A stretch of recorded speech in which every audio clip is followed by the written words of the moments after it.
Principle of inheritance आता आपण पाहूया. इनहेरिटन्स म्हणजे अनुवांशिकता.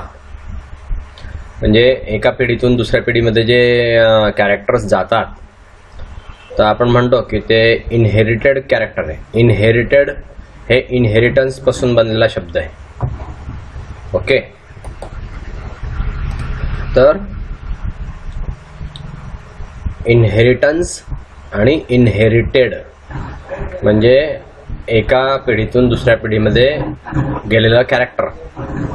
ओके, एखाद्याला उंची जास्त असते तर त्यांच्या वडिलांची पण उंची जास्त असते म्हणून त्याची उंची जास्त असते, तर हे अनुवांशिक आहे बुवा असं आपण म्हणतो. काही काही रोग पण अनुवांशिक असतात. उदाहरणार्थ डायबेटीस, तो सुद्धा अनुवांशिक असू शकतो. तर इनहेरिटन्सचं प्रिन्सिपल काय आहे ते आपण पाहणार आहे. हायब्रिडायझेशन एक्सपेरिमेंट केल्यानंतर मेंडलने काही प्रिन्सिपल्स इनहेरिटन्सचे रिकग्नाइज केले किंवा त्याच्यातले लक्षात आले. तर ते कोणते कोणते प्रिन्सिपल्स आहेत ते आपण पाहूया. पहिलं, हेरिडिटी आणि व्हेरिएशन हे जे कॅरेक्टर्स आहेत हे जीन्सने कंट्रोल केले जातात, जे पेअरमध्ये असतात, हे त्याच्या लक्षात आलं. दुसरं, कॉन्ट्रास्टिंग ट्रेट्स जे आहेत ते एका जीन्सचे बऱ्याचशा फॉर्मवरती अवलंबून असतात. त्या जीनच्या वेगळ्या वेगळ्या फॉर्मला अलायली असं म्हणतात. जेव्हा दोन वेगळ्या वेगळ्या अलायली एकाच इंडिव्हिज्युअलमध्ये असतात त्याला हायब्रिड म्हणतात किंवा हेटेरोझायगोट असं म्हणतात. तर एक पेअर जो असतो तो डॉमिनंट असतो, दुसऱ्यावरती एक पेअर डॉमिनंट असतो. आणि फेनोटाईप जो असोसिएटेड असतो एका अलायलीशी तर तिला डॉमिनंट अलायली असं म्हणतात. ती दुसऱ्याला एक्सप्रेस होऊ देत नाही पण तिच्यावरती ही एक्सप्रेस होत असते. तर ती दुसरी जी असते तिला रेसेसिव्ह अलायली असं म्हणतात, जी एक्सप्रेस होत नाही ती. आणि जी एक्सप्रेस होते तिला डॉमिनंट अलायली असं म्हणतात. तर हाच मेंडेलचा डॉमिनन्सचा फिनॉमेना आहे. जीन्स हे एकमेकांमध्ये ब्लेंड नाही होत तर डिस्क्रीट राहतात, वेगळे वेगळे राहतात. जसे ते ट्रान्समिट होत असतात तर ट्रान्समिट होताना ते वेगळे वेगळे राहतात, ते एकत्र होत नाहीत. मिओसिसमध्ये अलायलीची जी पेअर असते ती सेग्रिगेट होते, इक्वली सेग्रिगेट होते. आणि त्यामध्ये इक्विव्हॅलंट नंबर्स जे आहेत ते इक्विव्हॅलंट नंबर्स त्याच्यामध्ये आपल्याला दिसतात. गॅमेट्सचे इक्विव्हॅलंट नंबर दिसतात. त्याच्यावरती प्रत्येक अलायली ही तयार होत असते. याला प्रिन्सिपल ऑफ सेग्रिगेशन म्हणतात. हा मेंडेलचा पहिला लॉ आहे. हे जे सेग्रिगेशन आहे प्रत्येक पेअरचं, अलायलीचं हे जे सेग्रिगेशन आहे तर ते इंडिपेंडंट असतं, ते एकमेकावरती असं अवलंबून नसतं. दुसरा पेअर स्वतंत्र असतो, हा पेअर स्वतंत्र असतो आणि ते स्वतंत्र असतं. याला प्रिन्सिपल ऑफ इंडिपेंडंट असॉर्टमेंट असं म्हणतात. हा मेंडेलचा सेकंड लॉ आहे. नाव ॲक्च्युली मेंडेल जो आहे त्याने स्वतः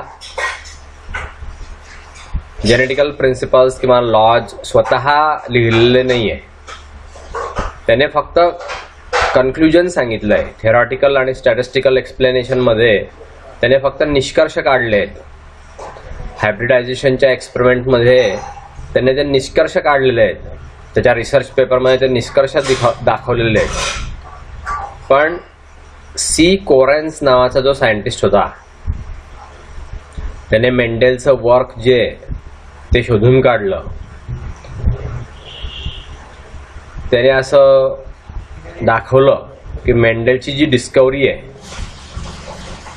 ही ह्या फंडामेंटल लॉजने दाखवता येऊ शकते. हेरिडिटी किंवा इनहेरिटन्सच्या या फंडामेंटल लॉने दाखवता येऊ शकते असं त्या सी कोरेन्सने काढलं.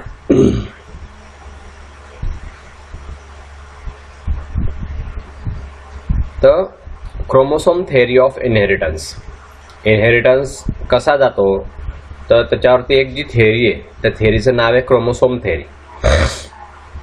क्रोमोसोमने काय रोल प्ले केलेला आहे हेरिडेटरी मटेरियल कॅरी करण्याचा, क्रोमोसोमचा काय रोल आहे ते आपल्याला इथे दिसेल. काही लँडमार्क्स जेनेटिक्सच्या इतिहासामध्ये झालेले आहेत, ते लँडमार्क आपल्याला पाहणं आवश्यक आहे. पहिला जो रेकॉर्ड आहे तर तो साधारणपणे 18व्या शतकामध्ये जातो. प्लांट हायब्रिडायझर्समध्ये त्याचा आपल्याला संदर्भ दिसून येतो. कॉलहेटर नावाचा एक सायंटिस्ट होता, तर त्याने काहीतरी थेरॉटिकल नॉलेज जे त्याच्या प्रॅक्टिकल एक्सपिरियन्सवरून त्याने काहीतरी थेरॉटिकल नॉलेज जे ते दाखवलं आणि ते हायब्रिडायझेशन वर्क जे ते निकोटियाना याने दाखवलं. तो दार बंद ठेव ग जरा, ते गरम वारा आहे तो सगळा. तर ते वर्क जे ते निकोटियाना हिने ते दाखवलेलं आहे. हायब्रिडायझेशनचं वर्क आहे ते कोलहेट्युअरने याने शोधून काढलं. त्याने काय केलं होतं, क्रॉसिंग केलं. निकोटियाना रस्टिका आणि निकोटियाना पॅनिक्युलाटा यांचं क्रॉसिंग केलं त्याने. म्हणजे क्रॉस ओव्हर झाला. क्रॉस ओव्हर झाला म्हणजे काय झाला तर दोन वेगळ्या वेगळ्या प्रकारचे स्पेसीस त्याने हायब्रिडाइज केल्या किंवा क्रॉस केल्या, रस्टिका आणि पॅनिक्युलाटा. त्याला असं आढळून आलं की त्यामध्ये जे 13च्या 13 कॅरेक्टर होते ते जे त्याने स्टडी केले तर त्याच्यातून रिझल्टिंग हायब्रिड जो आहे तर तो इंटरमिजिएट आहे. दोन पेरेंटच्या मध्ये इंटरमिजिएट तो दिसून आला. तर हा जो रिझल्ट आहे रेसिप्रोकल क्रॉसेसचा हा सेमच होता. म्हणून हा पहिला सायंटिस्ट असा होता की ज्याने हेरिडेटरी कॉन्ट्रीब्युशन जे दोन पेरेंटचं हे प्रूव्ह करून दाखवलं.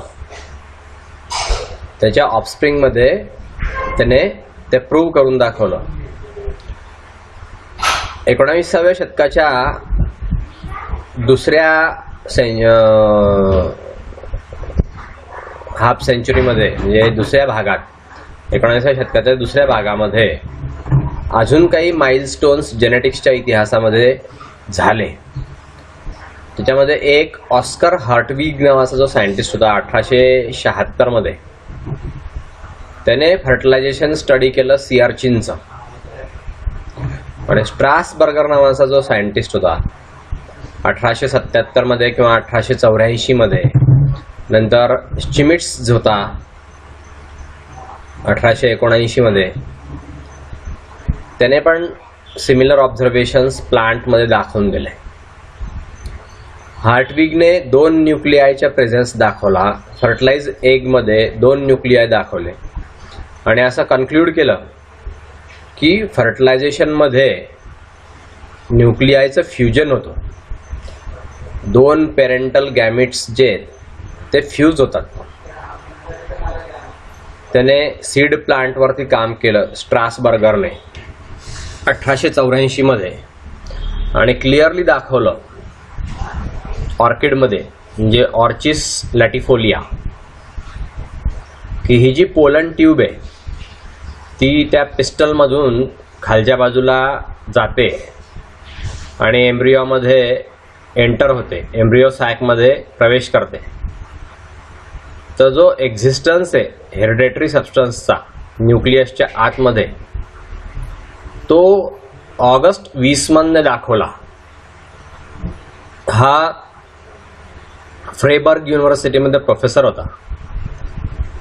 त्याने त्या सबस्टन्सला जर्म प्लाझम असं नाव दिलं. दुसरा जो प्रॉब्लेम होता तो कंटिन्युटी ऑफ जर्म प्लाझम याच्यावरती आधारलेला होता. तर पेरेंट्सकडनं जे ट्रान्समिशन होतं ऑफस्प्रिंगमध्ये, तर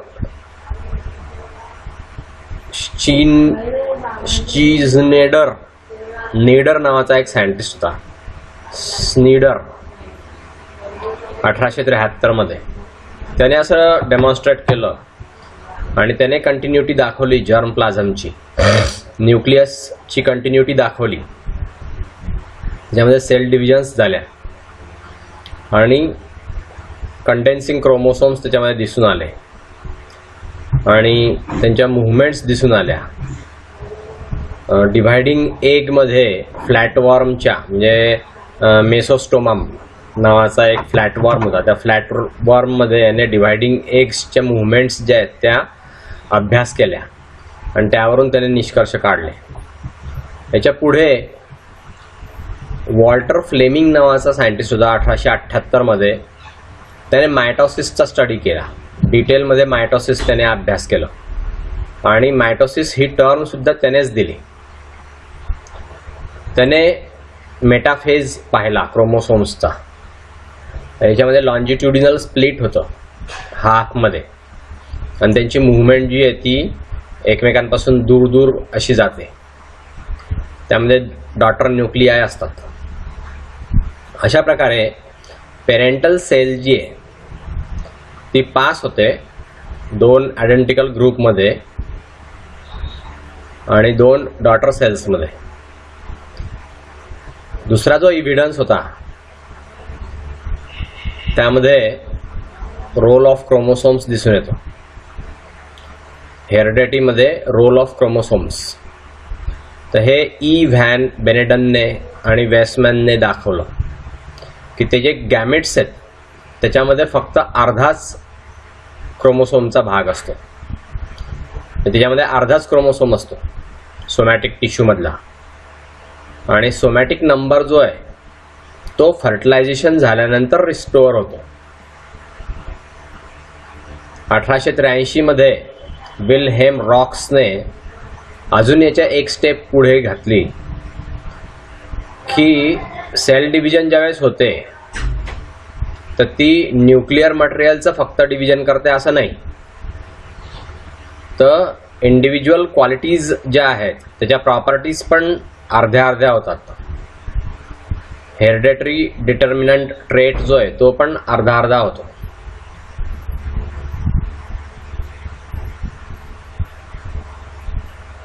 सायटोलॉजिकल स्टडी जर आपण बघितला क्रोमोसोम्सचा तो 19व्या शतकामध्ये आला आणि प्री मेंडेलियन फेज जो आहे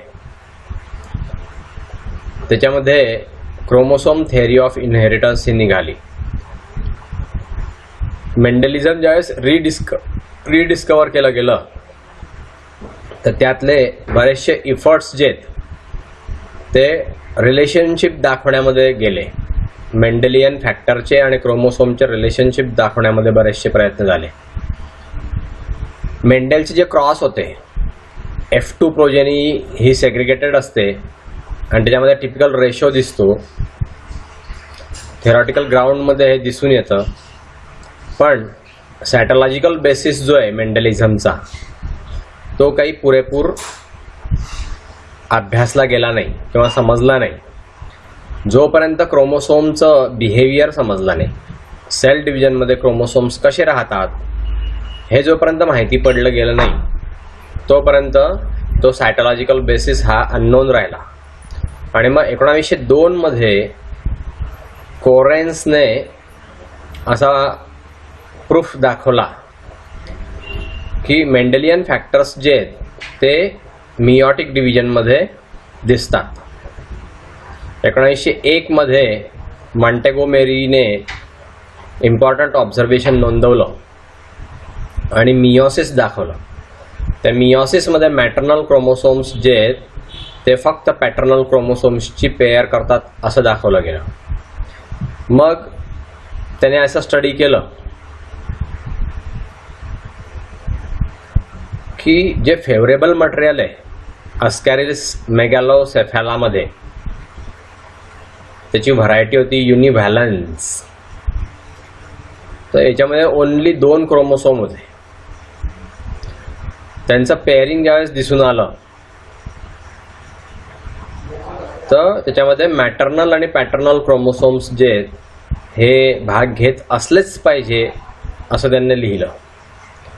1902 मध्ये मॅकलंगने असं असोसिएट केलं, स्पेसिफिक हेरिटेबल ट्रेट दाखवला ग्रॉसहॉपरमध्ये आणि स्पेसिफिक क्रोमोसोम पण दाखवला.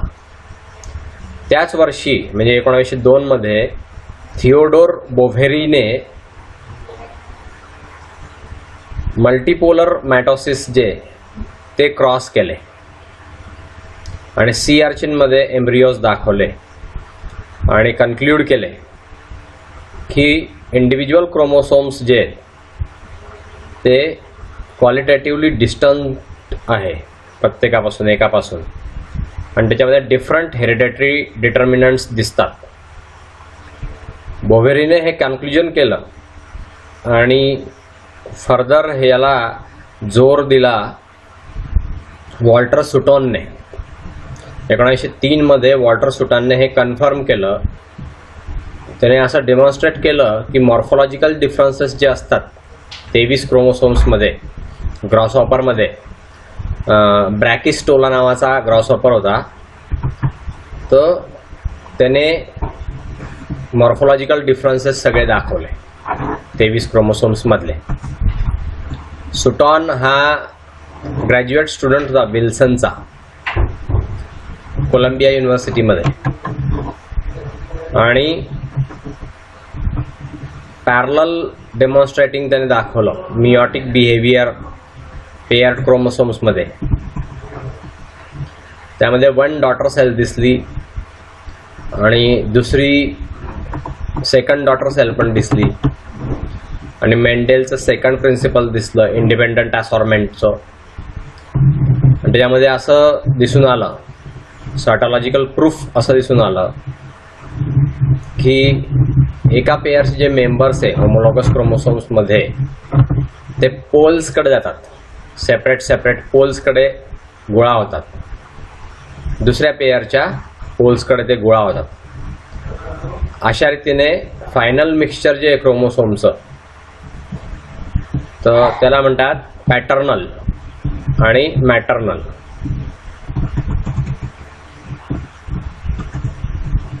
तिथे एक पोल दिसतो, तो एका सेलपासून दुसऱ्याशी वेगळा असतो. दुसऱ्या वर्ड्समध्ये सेग्रिगेशन दिसतं, पेयर्ड होमोलॉगस सेग्रिगेशन दिसतं. मेटाफेज फर्स्टमध्ये रँडमली हे दिसून येतं. हा जो फेनॉमेनॉन आहे हा कॅरोथरने पण व्यवस्थितरित्या डेमॉन्स्ट्रेट केला आहे. हा मॅकलंगचा स्टुडंट होता. ग्रासहॉपरमध्ये एक पेअर होमोलॉगस क्रोमोसोमचं त्याने असं दाखवलं की एक मेंबर हा लार्जर आहे आणि दुसरा पार्टनर जो आहे तो स्मॉल आहे. त्याच्या पुढे एक अनपेअर्ड क्रोमोसोम दिसून आला ग्रॉसहॉपरमध्ये आणि मग तिथे सेपरेशन दिसून आलं, 2 अनइक्वल क्रोमोसोमचं सेपरेशन दिसून आलं, 2 पोल दिसून आले. त्याच्यामध्ये 300 सेल्स होत्या आणि त्यामध्ये असं दिसून येतं की अनपेअर्ड क्रोमोसोम्स जे ते पास होतात एका पोलमध्ये आणि लार्जर होमोलॉग हा दिसून येतो. साधारणपणे 50% सेल्समध्ये लार्जर होमोलॉग दिसून येतो आणि स्मॉलर होमोलॉग जो आहे रिमेनिंग भागात 50% सेलमध्ये, तिथून त्याच्यामध्ये डिफरंट क्रोमोसोम्स इन्फर्ट झाले आणि ते इंडिपेंडंटली त्याच्यामध्ये असॉर्टिंग झालं. नाव बोव्हेरीचं वर्क असं सी अर्चिन वरती बोव्हेरीचं वर्क असं होतं.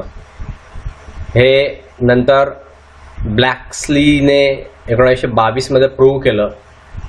धतुरा प्लांटवरती काम करत असताना त्याने प्रूव्ह केलं. तर नॉर्मल डिप्लॉइड क्रोमोसोम नंबर जो असतो धतुरामध्ये,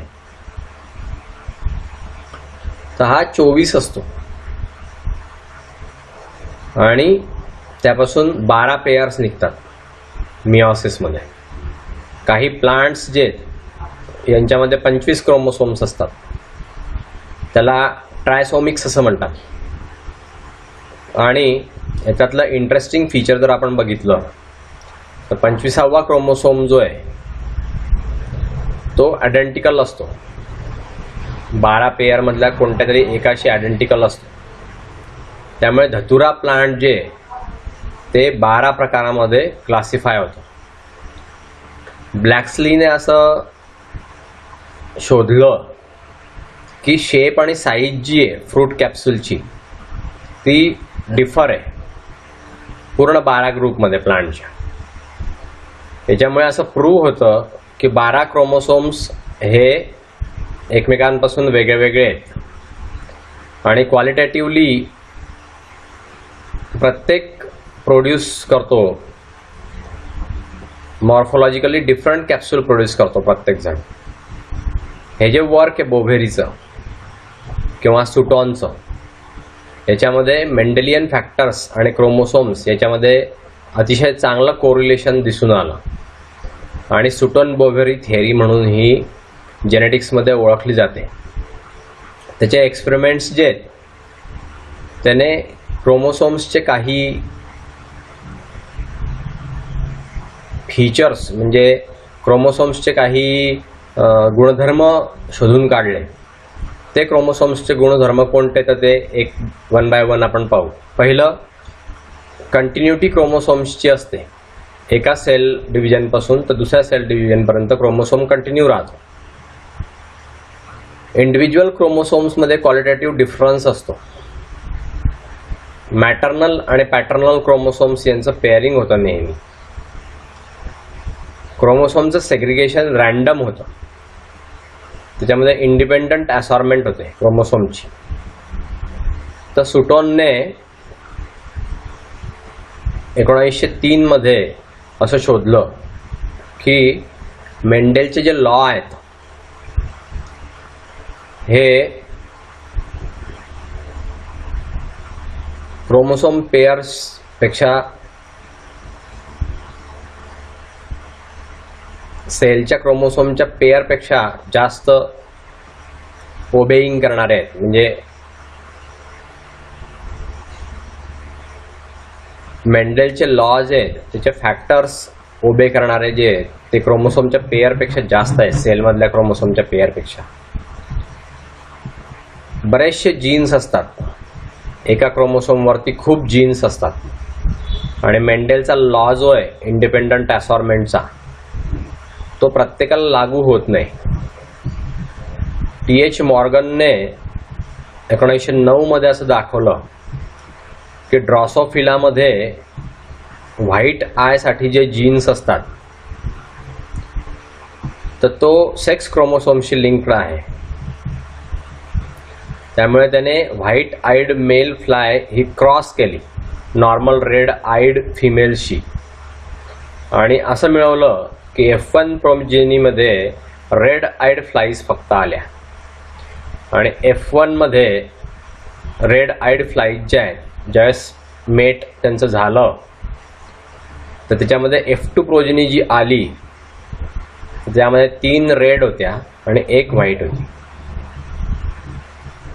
पण स्ट्रायकिंग फीचर असं होतं की सगळ्या जे F2 ऑफस्प्रिंग आल्या त्याच्यामध्ये व्हाईट आईड फ्लाईज जे ते मेल होते.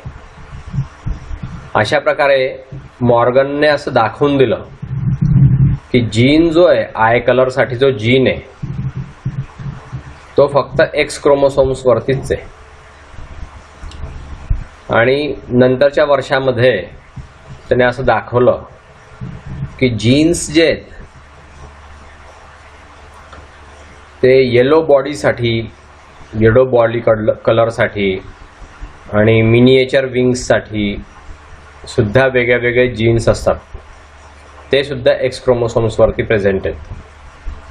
डायहायब्रिड क्रॉसेस केल्यावरती त्याने असं दाखवलं की हे जे क्रॉसिंग ओव्हर आहे हे पोझिशन चेंज करते, लिंक्ड जीनची पोझिशन त्याच्यापासून चेंज होते, त्यामुळे इनकम्प्लीट लिंकेज जी आहे ती दिसून येते.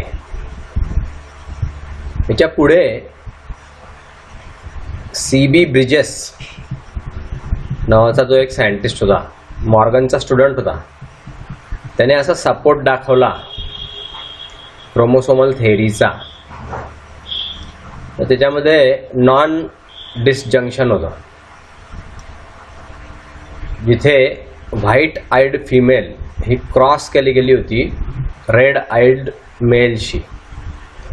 नॉर्मली F1 जनरेशनमध्ये रेड आईड फिमेल्स दिसल्या आणि व्हाईट आईड मेल दिसले. तर ब्रिजेसने असं शोधलं की रेड आईड मेल्स आणि व्हाईट आईड फिमेल्स ह्या सुद्धा त्याच्यामध्ये आहे. त्याने असं शोधलं की सायटोलॉजिकल एक्सप्लेनेशन जे याच्यामध्ये 2 एक्स क्रोमोसोम्स हे सेपरेट होत नाही, मेटाफेज 1 मध्ये ते सेपरेट होत नाही मिओसिसमध्ये, म्हणून दोन्ही एक्स क्रोमोसोम जे आहेत ते आपल्यावरती 50% रिझल्टिंग एग्स जे आहेत ते कॅरी करतात आणि रिमेनिंग 50% भाग जो असतो एगचा त्याच्यामध्ये एक्स क्रोमोसोम्स मिळत नाही. हा जो फेनॉमेना आहे याला प्रायमरी नॉन डिसजंक्शन असं म्हणतात. याच्यात जर आपण एग बघितला, याच्यामध्ये 2 एक्स क्रोमोसोम्स दिसतात, हे फर्टिलाइज झालेले असतात नॉर्मल वाय कॅरिंग स्पर्मने, आणि रिझल्टिंग झायगोट जो येतो त्याला XXY क्रोमोसोम्स कॉन्स्टिट्यूशन असतं आणि ती फिमेल असते. ब्रिजेसने असं डिमॉन्स्ट्रेट केलं, सायटोलॉजिकली असं दाखवून दिलं की अशी जी फिमेल आहे ज्यामध्ये XXY क्रोमोसोम्स आहे, तर व्हॅलिडिटी जी आहे क्रोमोसोमची थेअरी ऑफ इनहेरिटन्स याची व्हॅलिडिटी जी आहे ती एस्टॅब्लिश होते, म्हणजे प्रूव्ह होत आहे. सो अशा रीतीने हे ब्रिजेसचं फाइंडिंग आहे. नाव इनकम्प्लीट डॉमिनन्स. इनकम्प्लीट डॉमिनन्समध्ये प्रत्येक वेळेस असं दिसत नाही की त्याचे ॲप्लिकेशन्स हे F1 जनरेशनमध्ये F1 हायब्रिडमध्ये दिसतात, तर कॅरेक्टर्सचं ब्लेंडिंग पण दिसतं. ते मिडवेमध्ये 2 पेरेंटच्या मिडवेमध्ये पण ते कॅरेक्टर्स दिसू शकतात. याला इनकम्प्लीट डॉमिनन्स असं म्हणतात किंवा ब्लेंडेड इनहेरिटन्स असं म्हणतात. दोघंही जे पेरेंट आहेत किंवा दोघंही पेरेंटचे जे कॅरेक्टर्स आहेत ते अर्धे अर्धे ऑफस्प्रिंगमध्ये दिसतात. याचं एक्झाम्पल जर बघितलं, homozygous red flowered pea plant जर आपण घेतलं आणि त्याच्याशी homozygous white flowered pea plant cross केलं, तर F1 हेट्रोझायगोट जो आहे ते पिंक फ्लॉवर्स त्याच्यामध्ये दिसून येतात. तिथे F1 पिंक फ्लॉवर्ड हेट्रोझायगोट्स दिसतात, हे सेल्फ क्रॉस होतात आणि त्यापासून F2 प्रोजेनी तयार होते. त्याच्यामध्ये आयडेंटिकल फिनोटायपिक कॅरेक्टर्स दिसतात आणि जिनोटायपिक रेशो जो आहे तो 1 रेडचा असतो आणि 2 पिंकचा असतो आणि 1 व्हाईटचा असतो. त्या इथे याच्यामध्ये दाखवलंय पहा, homozygous red flowered homozygous white फ्लॉवर्डशी क्रॉस केलं, हे पेरेंट आहे. जिनोटाईप त्यांचा RR आणि RR, एका बाजूला कॅपिटल एका बाजूला स्मॉल. F1 जनरेशनमध्ये कॅपिटल R स्मॉल R हे पिंक फ्लॉवर्ड आले. त्यांचा एकमेकांशी ज्यावेळेस क्रॉस केला तर capital RR, capital R small r, capital R small r आणि स्मॉल r असे 4 F2 ऑफस्प्रिंग्स दिसले, त्यामध्ये एक रेड, 2 पिंक आणि 1 व्हाईट असं दिसून आलं, तर याला म्हणतात इनकम्प्लीट डॉमिनन्स. नाव कोडॉमिनन्स. बऱ्याच वेळेस असं दिसून येतं की बोथ अलायली ज्या आहे जीन्सच्या हेटेरोझायगोटमध्ये, त्याच्यामध्ये डॉमिनंट आणि रेसेसिव्ह रिलेशनशिप दिसून येते. तर प्रत्येक अलायली जी आहे that is capable of some degree phenotypic expression. ह्या सेन्समध्ये कोडॉमिनन्स जो आहे त्याला काहीही डॉमिनन्स दिसत नाही. हेटेरोझायगस जो आहे तो फेनोटाइप दाखवतो, दोघेही होमोझायगोट्स दिसतात, म्हणून हेटेरोझायगोट जिनोटाइप जे त्यापासून फेनोटाइप निघतो डिस्टिंक्टली वेगळा, आणि होमोझायगस जिनोटाइप्स दिसतात. याचं एक्झाम्पल आहे कोट कलर्ड शॉर्टन ब्रीड दिसते कॅटलची. याच्यामध्ये क्लासिकल एक्झाम्पल आहे कोडॉमिनन्सचं.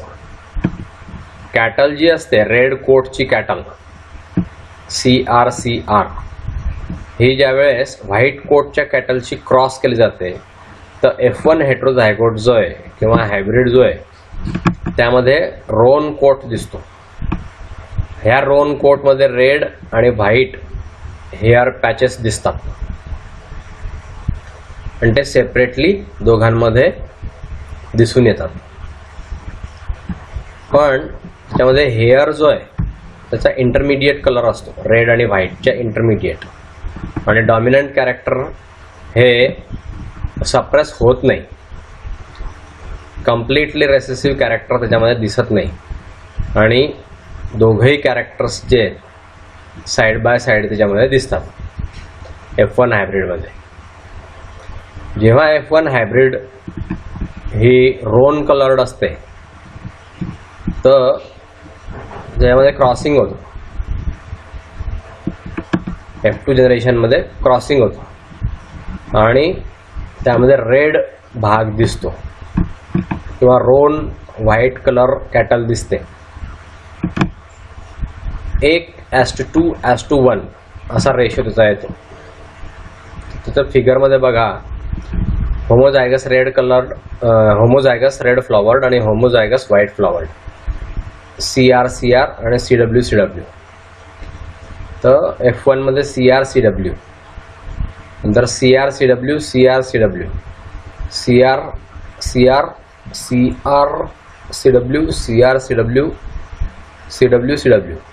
म्हणजे एक रेड, 2 रोन आणि 1 व्हाईट असा रेशो आलेला आहे.